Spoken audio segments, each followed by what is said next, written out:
Magandang araw mga kaibigan. Bigyan natin ng reaction, opinion, itong post ng Nightline News 36 minutes ago, Justin. Question ni Senator Irwin Tulfo ang House contingent kung bakit kailangan pang magpaliwanag sa BICAM si Secretary Vince Dizon kaugnay sa budget ng Department of Public Works and Highways. Giit ng senador, nabigyan na ng sapat na oras ang DPWH na ipaliwanag ang kanilang budget habang ang deliberasyon ay nasa Senado pa at sa Kamara. Okay. So,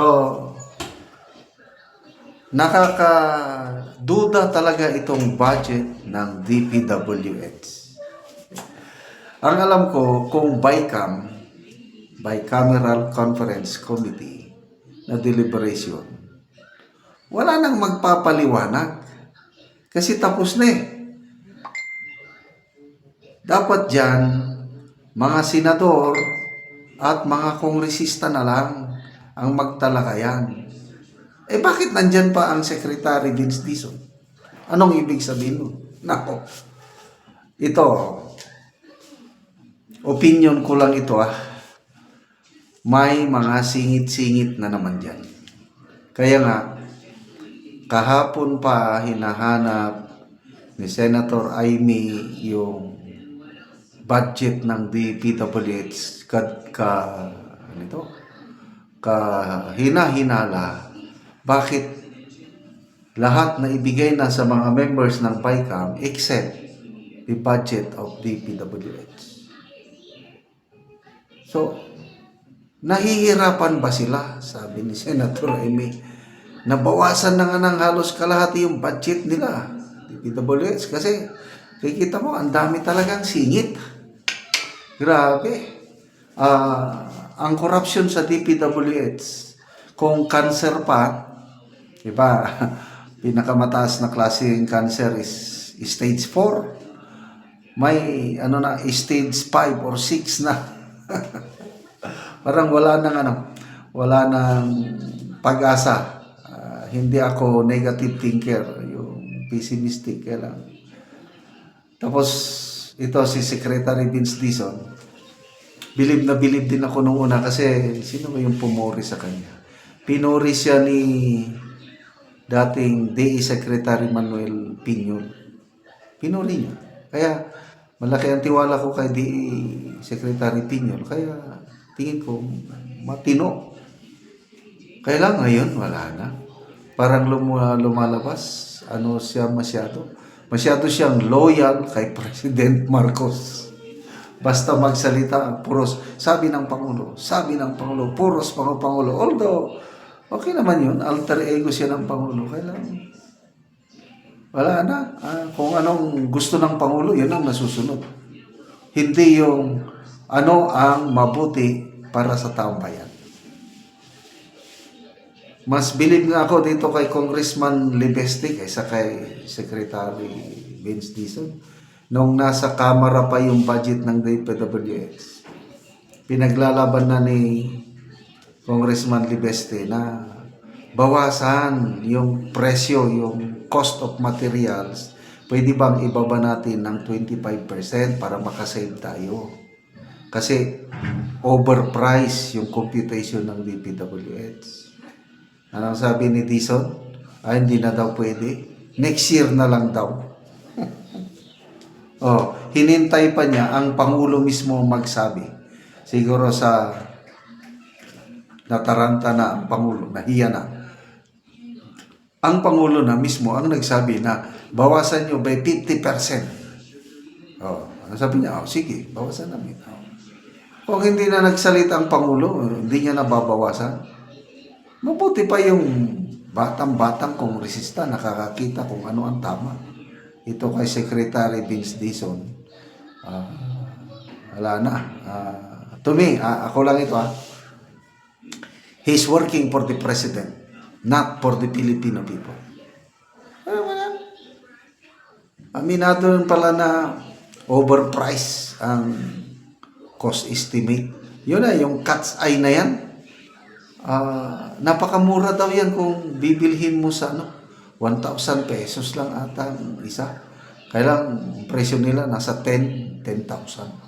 Ganyan, kalaki ng overprice ko nila. Anyway, salamat kay Senator Erwin Tulfo na question niya. Dapat wala nang palipaliwanag dyan. Out. Dizone out. Wala ka nang...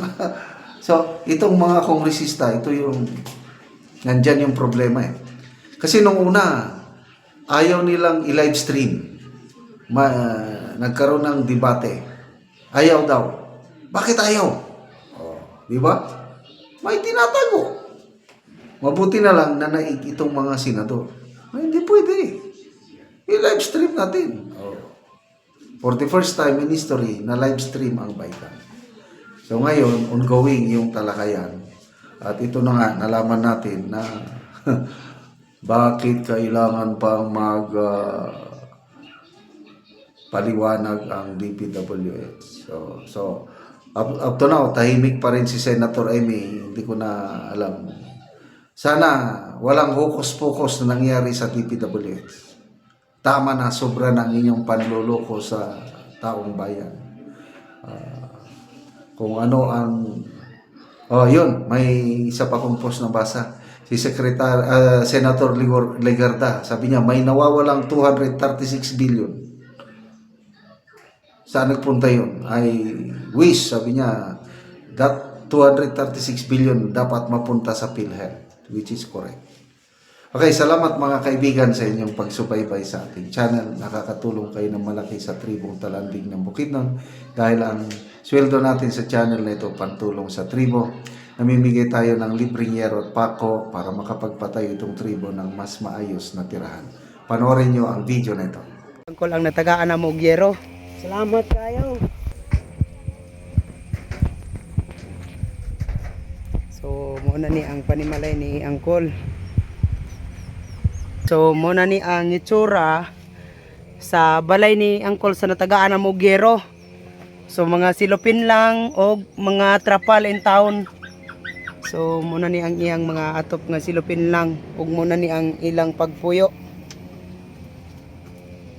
Nga isaragani ang ilang kaldero ug makita gyud namo nga lisod gyud ang ilang pagpuyo gyud.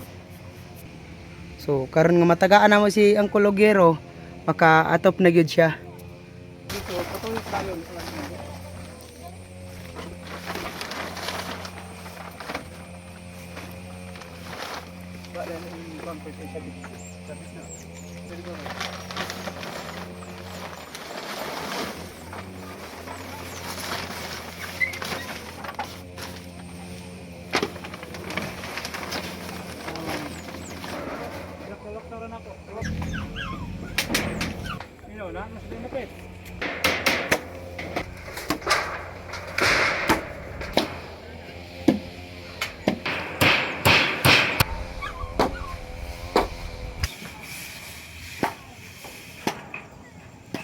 Og karon human na gyud sa pag-atop, so napulian na gyud tong atop ilang ante og angkol nga mga silupin lang og karon maayo na gyud nga tan-awon. So gawas nga nabalayan sila, naapod mi ihatag sa ilaha.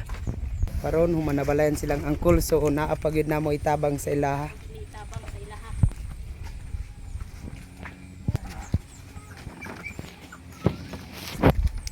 So muna ni anti nga gasa nga mong ihatag sa inyo anti nga tabang. So abri anti. So muna na ang tabang ilang anti ni angkol.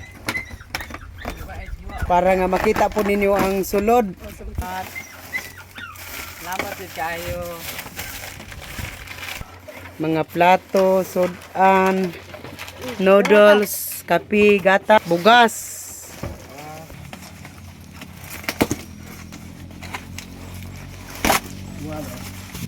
Habol, mga sanina, bag sa eskwela,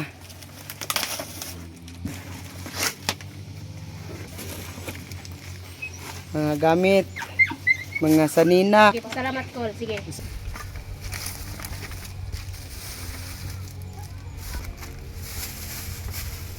So mo na ni kutsara, plato, baso ug mga sudan og sentral bugas ang nahatag ilang angkol og mga sanina. Unsa inyong ikasulti Kol nga karon nabalayan mo og natabangan pud mo sa inyong mga pagkaon? Salamat kay naghatag sa mo ang ani. Balay mi tabangan mi nila.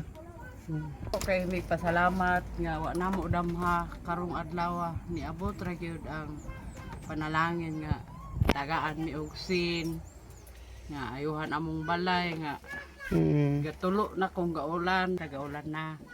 So wa gid namo damha nga karong adlaw ni abot sud ako kay may pasalamat sa Ginoo. Tukod.